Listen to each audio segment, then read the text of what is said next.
Good morning, everyone. Welcome. Welcome to Awakening Ways Spiritual Community. Awakening Ways is a spiritual community in the lineage of Dr. Ernest Holmes, a new thought community that says yes. Yes to our good, to our abundance. Yes to our perfect health. Yes to our peace and serenity. Yes to our joy and our happiness. We're a community that believes there's a golden thread of truth and love that winds its way through all great spiritual traditions, and that regardless of the spiritual tradition you've come out of, there is a strand of that golden thread that has run through all of your spiritual experiences in your life. That golden thread is a golden thread that comes from Buddhism, Hinduism, Christianity, Judaism. It doesn't matter where we come from. The golden thread is always present. It's what philosophers refer to as the perennial religion, the perennial philosophy. It has existed forever, and it will exist forever. There is nothing new in new thought. There is only rediscovering those ancient truths that have always been there. Here at Awakening Ways, we believe that our job is to help you to awaken to that divinity within you, that divinity that is right there, that has always been there, whispering to you in a still small voice. And that still small voice is the voice of the divine. It is the divine presence within you, for that divine presence is you. You are it, expressing in your own unique way. So we tried to help you to awaken to that in every way we possibly can through Sunday morning gatherings like this with wonderful music and uplifting talks, through prayer. We're big believers in prayer. Through one-to-one counseling, through classes and workshops. And we're going to talk a little bit more in a while about our upcoming Nebel class. We try in every way we can to help you to awaken to your own divine source. For there is only one true religion for each and every one of us, and that is the way that you awaken to your source.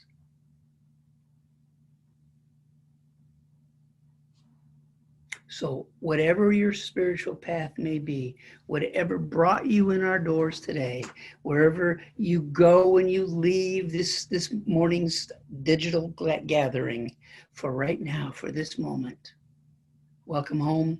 We've been waiting for you. I'd like you to join me for just a moment, if you will. Close your eyes as we allow ourselves to let go of all of the insanity of the physical world, and we enter into that stillness where we hear the still small voice. And know with me that there is one divine source of all life, of all wisdom, of all consciousness. And that one source, by whatever name we call it, is that divine consciousness of the universe itself, filling all of life with itself. Many of us call it God. Some of us call it other things. But whatever it is that we call it, it is the creator of all life, the living essence of all of us, moving through this life experience, thinking with that one mind, feeling with that one heart, moving with that one body. And so in this moment, I know and I declare for each of us that are on this call this morning, the Reverend Art's words lift us and teach us, bring us to a higher understanding than we've had before. That the music that we hear this morning touches our hearts and moves us into that delightful oneness with the divine. And knowing that it is already done because it is the divine moving through us. I release this and I let it go, and I simply say, and so it is. Amen.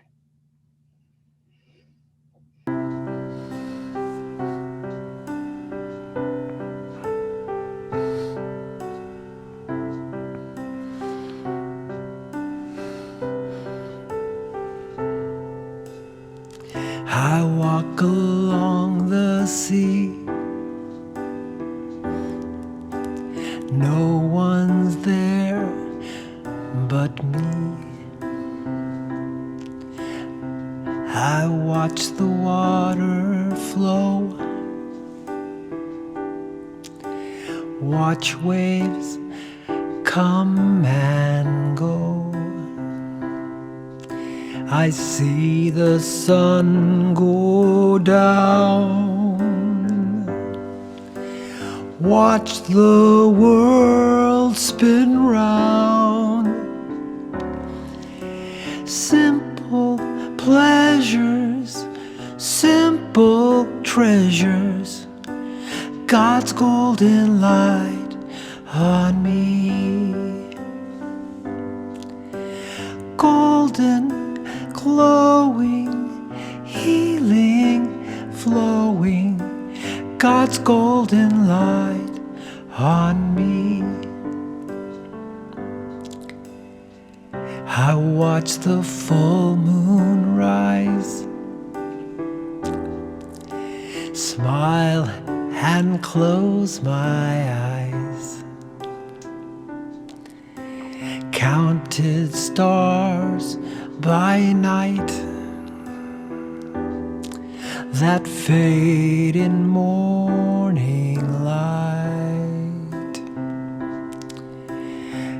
I made my baby laugh, I loved my better half. Simple pleasures, simple treasures, God's golden light on me. Golden, glowing, healing, flowing, God's golden light on me. It is beautiful, oh so beautiful. Life is beautiful,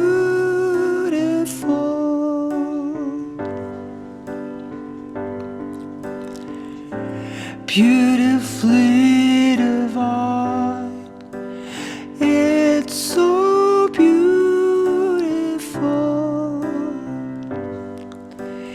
it's so beautiful.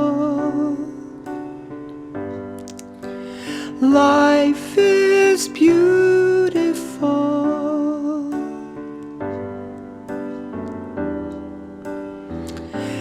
beautifully divine.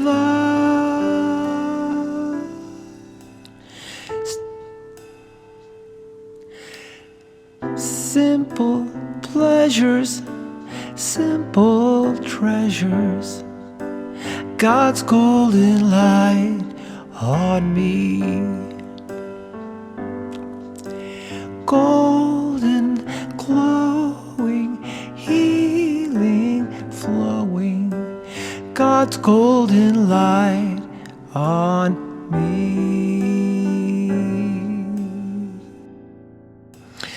God's golden light on you.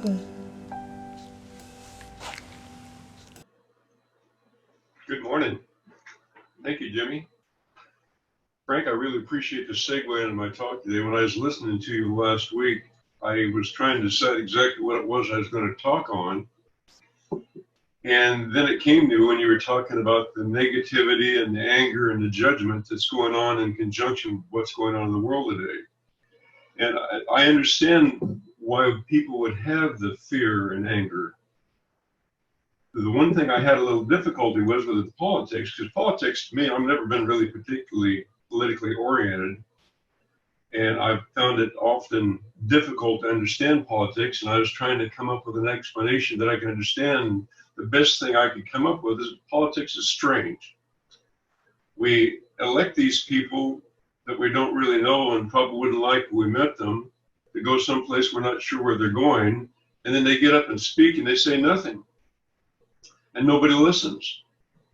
And then everybody disagrees with them later. And it makes it kind of amazing that we have a system like we've got in this beautiful democracy where politics is the reigning factor. Frank also talked last week about multitasking. And I'm highly appreciative of anybody who can do it, because I can just barely walk and chew gum at the same time. I have one particular thing that I've been told that I'm obnoxiously optimistic, though. So when I was listening to Frank talk last week, my original talk was going to be, I can't, can I?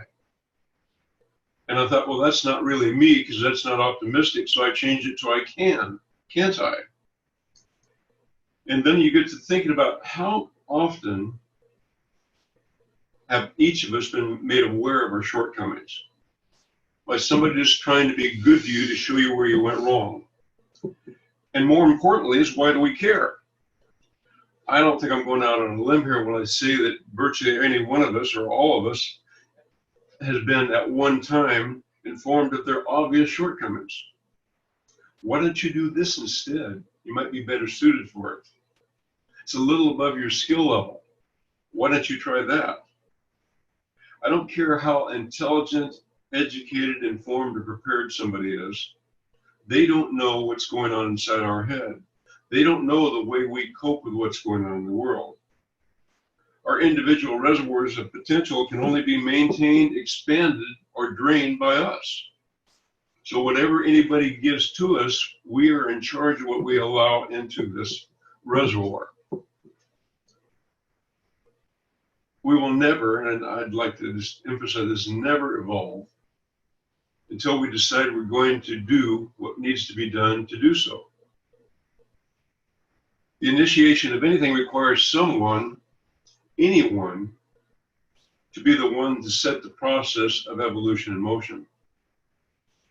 Dr. Holmes told us that evolution only follows involution.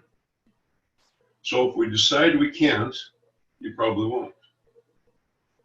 If you decide you will, you have at a minimum set the wheels in motion of change. There are those, I realize, that those very wise souls that come into this world knowing exactly what they want to do. By third grade, they know what college they want to go to. By fourth grade, they know where they want to do the doctoral thesis. And by fifth grade, they figured out where they're going to live and what job they're going to have. And then there's the rest of us. The majority of us, and I like the metaphor and I've used it before, like hot air balloons. We got plenty of uplift, but no sense of direction. A hot air balloon will go wherever it's blown, whatever direction the wind shoves it, unless it's controlled by some manner of propulsion, like a propeller. Well, our propeller in the hot air balloon we call our lives is our minds. And if we don't kick those in gear, if we don't initiate some control, we're not going to go anywhere. Many of us just float through life waiting for that perfect breeze to take us to that perfect place where we can do that perfect thing, have the perfect spouse, the perfect job, and live happily ever after. And many of us will spend our lifetimes waiting for it to happen. Until we make the choice that we decide what we're going to do, we'll just keep floating in that breeze. We are the only person in our life that can say I can, and the only person in our life that can say I can't.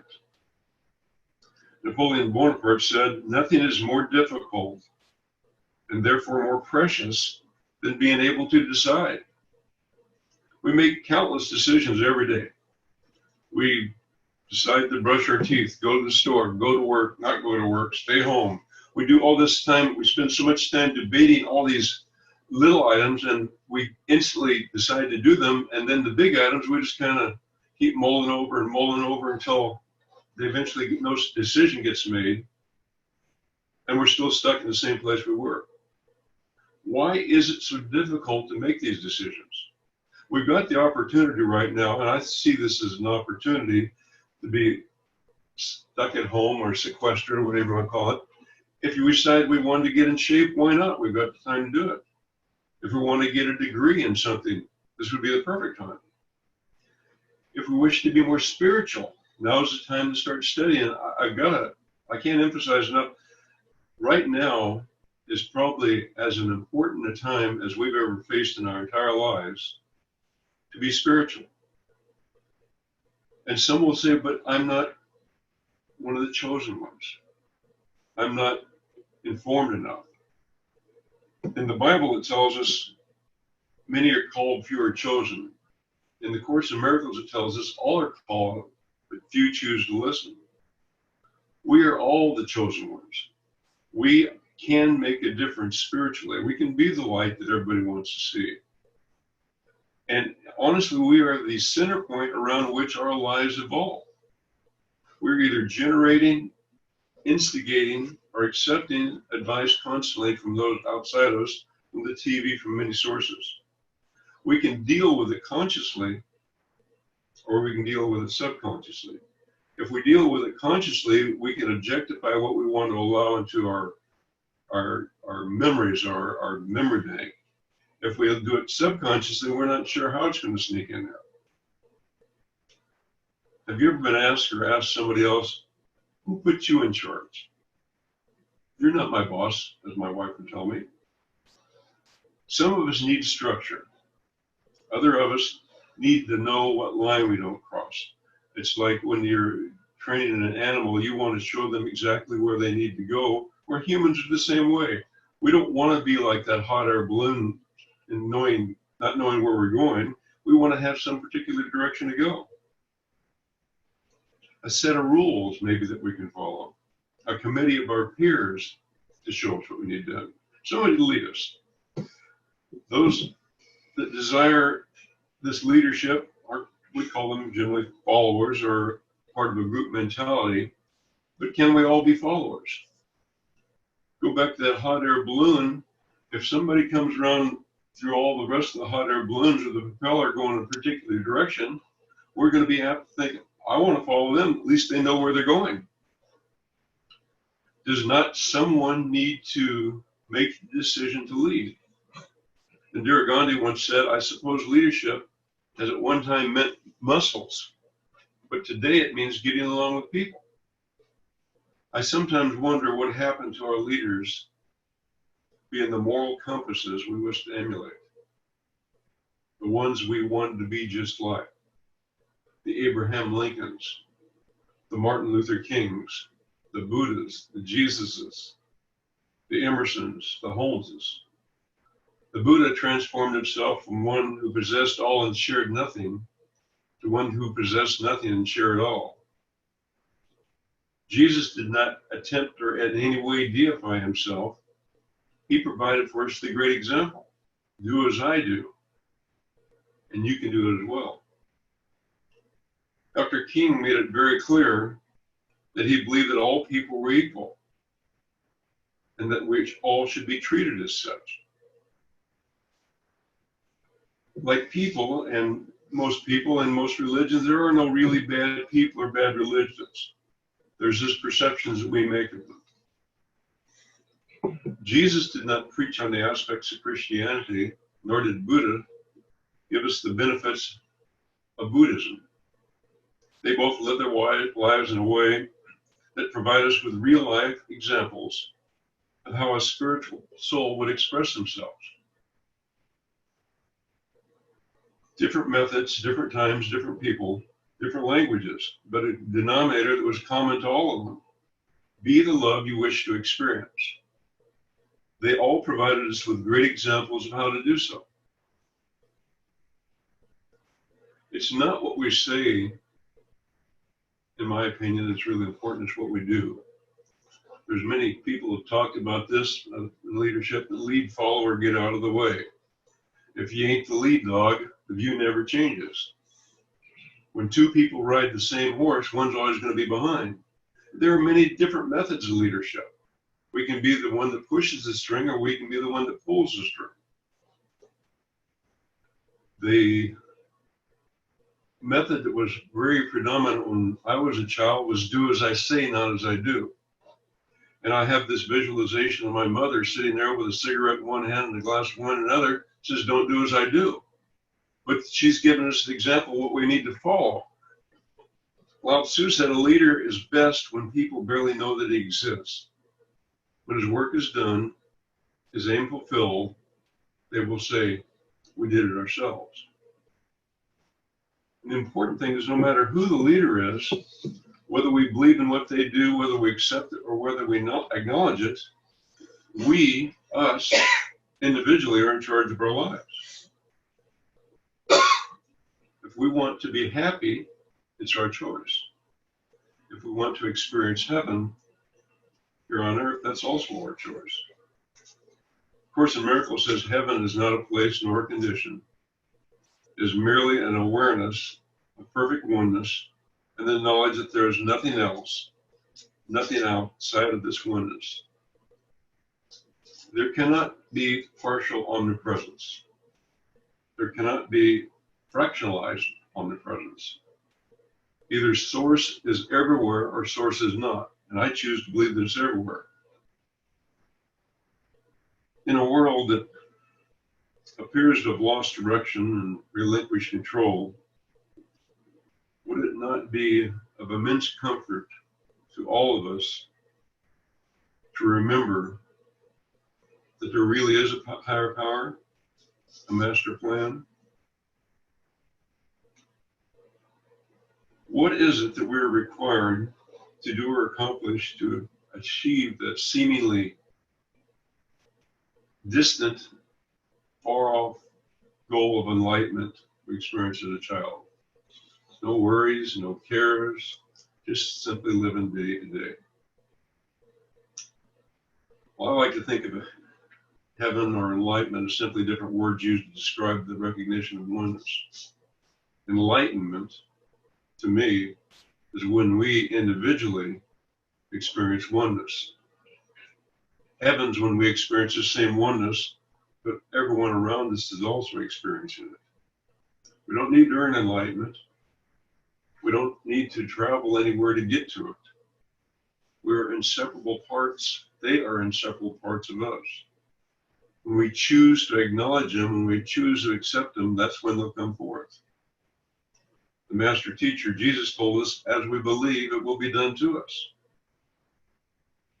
And I don't remember who it said, I think it was Dr. Ken, said that trust in God and tie your camel. Dr. Holmes said, take a pill and then do a prayer.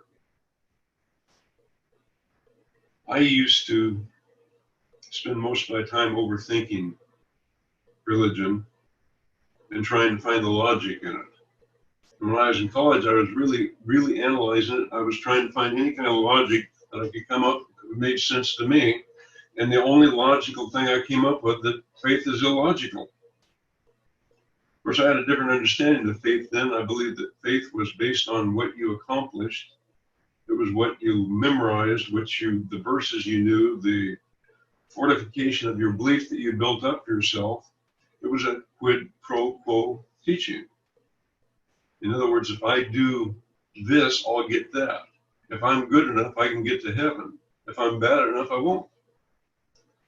My search for the hard logic in religion or in any kind of teaching in spirituality kind of actually disappeared when Patty introduced me to the metaphysics, the art of metaphysics, if you will. And one of the first laws I put into my arsenal of spiritual resources was what I call the 1% rule. Raymond Charles Barker said that if you bring into your source of life 1% more positivity than negativity, then you're heading in the right direction. And that resonated well with me. When I went to start thinking of myself as accepting this new form of teaching, the logic was that I individually can choose what I want to enter into my life.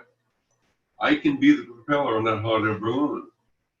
If we believe there's more good in this world than purported evil, and I don't believe in an evil, but a lot of people do, then that's going to become our belief. If we choose to accept that there's more negativity than positivity, well, that's going to happen for you too. Course in Miracles told us the logic of the world must therefore lead to nothing, for its goal is nothing. I submit that the logic of the world is none of our business. The only belief that is of any importance to any of us is our own. We don't have to disagree or agree with anybody. In fact, we should choose to be neutral. And I say we should be neutral for the simple reason because when somebody comes up to us, giving us their opinion, two or three things come to mind. One, we don't know what has happened to them just now, prior to them seeing us. That might have just been a near accident. We don't know how they are raised. We don't know their whole belief system. We don't know their whole lives. They could have had a very difficult life compared to our very nice life. We will never know how they arrived at the destination they got at before they came to see us. It's interesting for some reason, and I don't know why this happens, but a lot of people think that if people went to the same schools, were raised in the same community, went to the same colleges, that they're going to have the same beliefs. And that couldn't be farther from the truth. Because no matter who we are, what I perceive or what you perceive is going to be different. Because I only perceive it from my point of view. I go back, and I think life used to be so simple when we were children. Then somebody said, figure out how it works, and that ruined it all. When we were little children, most of us had simple wants. We wanted food, we wanted shelter, we wanted love. Then we grew up and our perceptions changed. The realization of more created a belief in lack, because if our neighbor has more than us, we think we're shorted something. When I was growing up, we had a little black and white TV set sitting in the corner of the living room. It worked some of the time. If we had a good day with no rain, no wind, and the antenna was pointed in the right direction. But mostly I thought that TVs were made to sit things on. That's where my mom put a lot of her knickknacks, and she set the lamp that lighted up the corner of the living room there. But we had no dishes, no remote controls, no cable. We didn't know we were missing anything. It was fine. We didn't spend all day watching TV because there's nothing to watch on it. So does life become more complicated when we're given more things to choose from, or do we complicate it? Does our difficulty lie in the difficulty to choose? A good example, that's a menu. Some people read a menu like they're studying for a midterm exam. They ponder it, they hash over it, they flip it over, they bring it back, and other people just pick it up, find something they like and grab it. What is the difference? To us, maybe the two worlds seem polar opposite. Why can't that person make a decision? Why does that person make a decision so quickly? Each of the worlds feel like these two worlds feel like they're filled up with completely different standards. But are they? What I might think is lack, lack in ability to make a decision, to someone else might be abundance or a quick decision. Some choose to make the world simple by sequestering themselves in remote areas. And like I said before, in this time we have no difficulty sequestering ourselves because we're told to do so daily. And in remote areas, we can sometimes feel more spiritual for longer because there's nobody interfering with it. The further we distance ourselves from people, the more spiritual we might be able to feel. And each development we introduce into our lives can either be thought as a distraction, so we push it away, or as an asset, so we hold on to it. The main thing, I think, and I know for me this is true, We need to stop judging ourselves on what has happened and quit worrying about what's going to happen, because this moment right now is the only one we ever have. Life is as simple as we allow it to be. The main reason that our lives were not complicated when we were younger is because we had not yet cluttered them up so badly that they became complicated. If you want the innocent experience you experienced as a child, unclutter your life. Some of my fondest memories were laying on the front grass of my parents' house.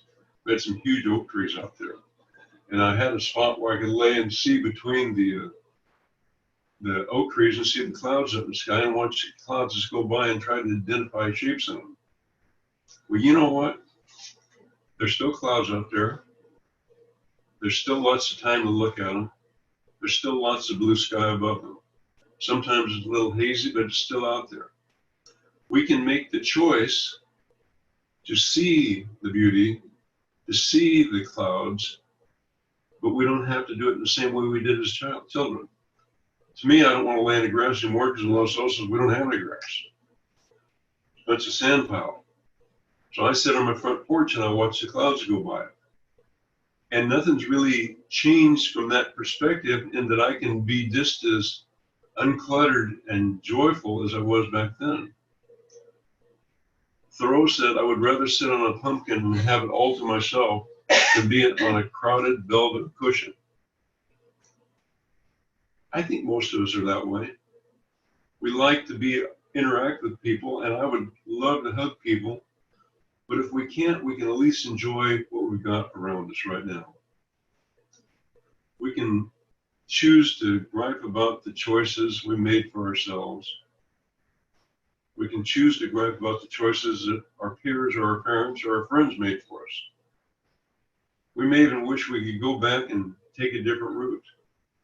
The road that we might have came down might have been bumpy and curvy and really difficult to go down, and we wish we could go back and just go the other direction. But I'll tell you right now that if we had picked another direction at whatever junction we were at in life, we wouldn't be here right now. We couldn't be.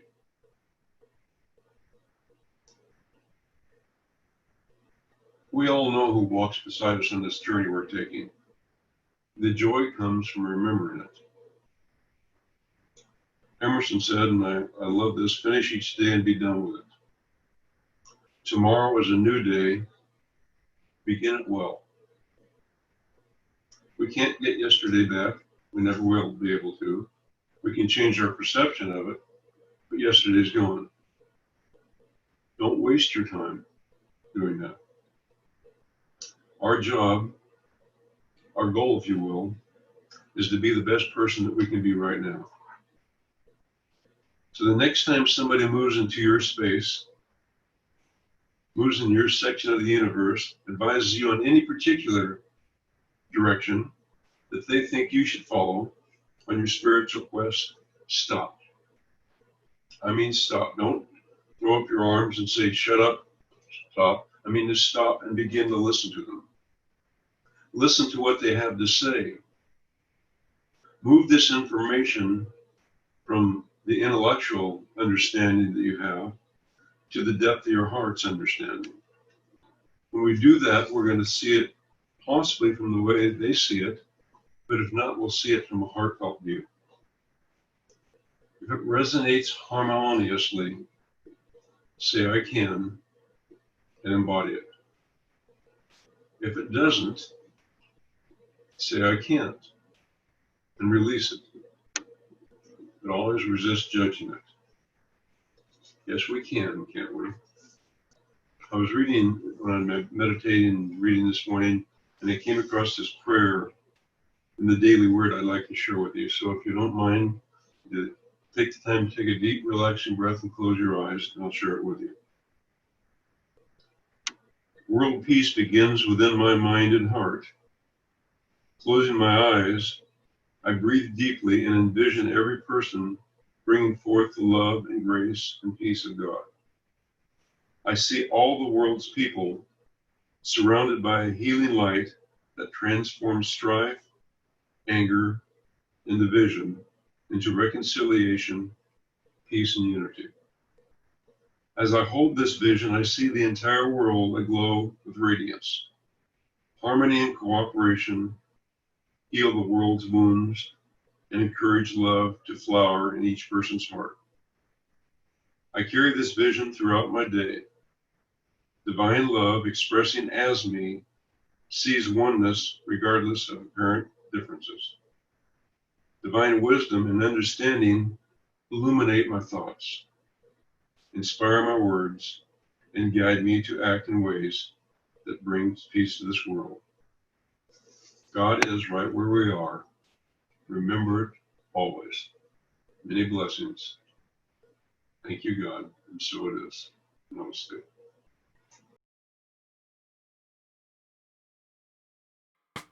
Well, I was feeling down in trouble because I thought I said something so wrong.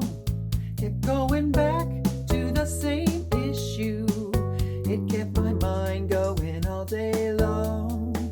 And when I found I was mistaken, my thoughts had sent me down that road. Inquiry mind took me on a journey. Now time has passed and it's long gone. Don't believe everything you think. Don't believe everything you think. Do do do do do do do do. And then this morning I woke up on the wrong side, not seeing good about myself. Can't get myself out of this deep hole. Should I put this day up on that shelf? Why must I spend this time feeling sorry?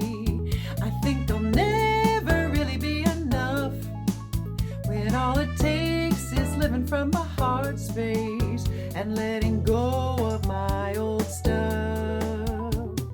Don't believe everything you think.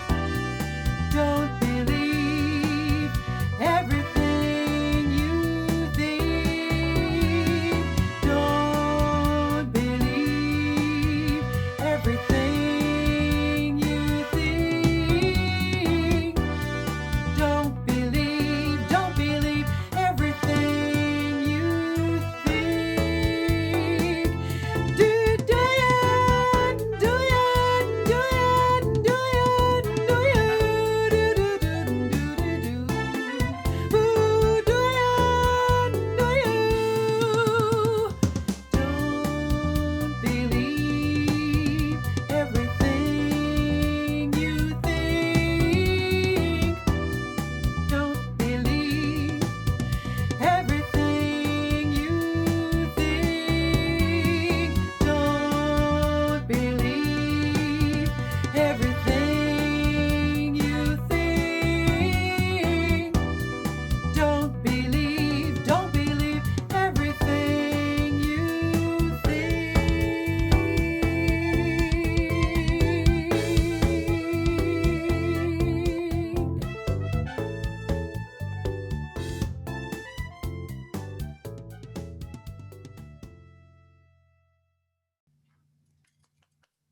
Awesome. Thank you so much. Thank you all for being here this morning. You know, the talent in this place is pretty astounding, isn't it? So I'm pretty sure Jimmy, wherever you are, I think Jim, you wrote the piece that you sang this morning, right? Give me a nod if you said yes, you wrote that. And Karen wrote the piece that she just sang, you know, in addition to singing it. And Art, of course, his wisdom and his talent and his love and his caring, all of that, of course, is just comes from the heart and all of this beautiful divine creative expression that just fills this place on Sunday. We are so, so very grateful. Thank you all for bringing your gifts and sharing them with us on Sundays. I wanted to remind you that those of you who signed up for our class, the Neville class, that's based on the Neville Reader, the book, the Neville Reader. And in this class, this 2-week class, we're going to be covering Feeling is the Secret, which is a little chapter in the book.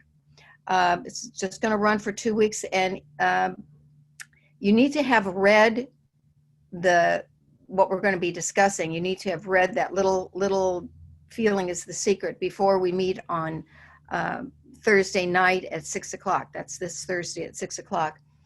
So that we are all on the same page and we have the ability to discuss this. This is a Zoom class, and if you've taken Zoom classes before, they're not exactly like being in a classroom where it's a little bit easier flow, but this is a participatory class. It's not going to be Frank and I with the talking heads. So we want to hear what you have to say, and so join us. If you've signed up, wonderful. Frank will be sending out the link later this week for you to get to that class on Thursday night at 6. It's not too late for them to sign up, right? Yeah. So if you still want to sign up, it is $25 for the 2 weeks, and you can sign up online. I think you sign up online, and then there's a PayPal button that you can push to pay your class fee. So we're looking forward to seeing all of you who signed up and are going to be showing up, and it should be just a lovely, exciting discussion of Neville Goddard and his teachings. Also, thank you. This is a morning of gratitude. Thank you so much for your generosity, your ongoing generosity. It takes patience, and it takes commitment. It takes love, and it takes a group of people with those qualities and those kinds of attitudes to sustain a community when it does not meet physically. And that is you, and we are grateful, and we're grateful for any financial contributions you make in any way. We're grateful it keeps the lights on, it keeps us happy, it keeps us here, it keeps us going. So thank you for that ongoing generosity. Reminder too, that if there's an issue in your life and you need prayer support, that's what we're all about. We are a community that believes in the power of prayer. We believe that it is possible to change whatever condition you are experiencing.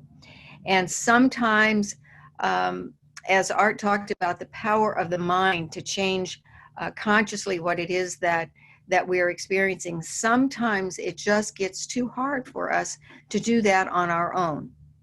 We want to be able to do it as much as possible, but when we get to a place where we are stuck and we cannot move forward because we're just in our stuff, that's the time to request prayer. And all you have to do is to fill out an email request and shoot it to awakeningways at thegrid.net, and put in your subject line that this is a prayer request, and the prayer request will get distributed to the Soul Support Team, which is composed of ministers and practitioners, and we pray on these requests every single day. So feel free to send those when the going gets tough. Appreciate that. Good news also that we were blessed with Reverend Art this morning. Always love his messages. And next week, Dr. Jan Lindbergh Morgan has agreed to grace us with her talent, her skills, her love. And I know she's going to be bringing more and more of those fabulous stories that she comes with, that I'm going to sneak into her house one of these days, and I'm going to find out where those come from. My sense is that they just come from this beautiful mind that lives and dwells within her. And so we're so grateful that she's going to be joining us next week. Join us to experience Jan's gifts. And, just take a deep breath with me, will you? I love that collective breathing because it allows us to feel one with what is around us, one with what is within us and one with what is in front of us. And what I see in front of me is this beautiful community. And so just in closing, I just want to leave you with a little blessing. Our seed of awakening for this month is centering. And so I invite you to move with this idea as we go forward in the month, this idea of centering, and allow yourself to focus on what you are centering on. And allow that centering energy to move within you and let yourself be centered in peace, in love, in joy, in prosperity. Allow yourself to be centered in the awareness of the presence of the ever unfolding good that cannot be denied, that is here, that is present, that is in and expressing as each and every life here. I know that blessings continue to pour forth from each and every one of us as we continue through this week, knowing that we are blessed. I give thanks and let it be. Namaste. See you next week.